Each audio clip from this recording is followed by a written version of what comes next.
Welcome to day 2 of 30 days of machine learning series, जहां पे हम इंडस्ट्री रिलेटेड चीजें ही पढ़ाते हैं। तो आज हम जानेंगे इम्बैलेंस डाटा के बारे में। इम्बैलेंस डाटा मतलब क्या हुआ? तो मान लो कि तुम्हारे पास एक डाटा सेट है जिसमें 98% जो डाटा है तुम्हारा वो उन पेशेंट्स का है जिनको कैंसर नहीं है, और 2% वो लोग हैं जिनको कैंसर है। तो ऐसे डाटा को हम इम्बैलेंस डाटा कहते हैं, क्योंकि 98% एक बहुत बड़ा अमाउंट होता है। तो इससे तुम्हारा जो मॉडल प्रिडिक्शन होगा वो एकदम स्कैम होगा।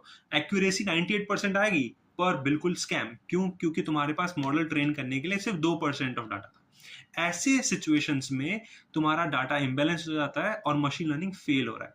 ठीक है, तो बेसिकली एक्यूरेसी यूज ही मत करो ना। सिंपल, इसका तरीका ये है कि एक्यूरेसी मत यूज करो। क्या यूज करो? ये 4 यूज करो। ठीक है, ये 4 यूज करोगे तो तुम्हारा काम आसान हो जाएगा। इसे फिक्स कैसे करते हैं? डाटा इम्बैलेंस को फिक्स करने के 3 तरीके। पहला है अंडर सैम्पलिंग। अंडर सैम्पलिंग मतलब हुआ मेजॉरिटी जो क्लास है उसको कम कर दो, जिनका ज्यादा है उनका कम करो। ओवर सैम्पलिंग, ओवर सैम्पलिंग मतलब जिनका माइनॉरिटी डाटा है, जिनका कम अमाउंट में डाटा प्रेजेंट है, उसको ज्यादा कर दो। एंड तीसरा तरीका है स्मोट, SMOTE, मतलब सिंथेटिक डाटा क्रिएट करो माइनॉरिटी सैंपल्स के लिए, ताकि वो अपने नेबर से मैच करके उन अमाउंट को मैच कर सके। लेकिन फिर प्रोडक्शन में क्या करें? प्रोडक्शन में क्लास वेट्स का कंसेप्ट यूज करो। मॉडल को पनिश करो जब भी वो मिस्टेक्स करे, और जब भी वो सही करे उसको रिवॉर्ड करो। तो मैं तुम्हें क्विक चेकलिस्ट देता हूं, ये 4 चीजों का ध्यान रखो और तुम्हारा जो मॉडल है वो इम्बैलेंस डाटा के लिए परफेक्ट काम करेगा। And that's it.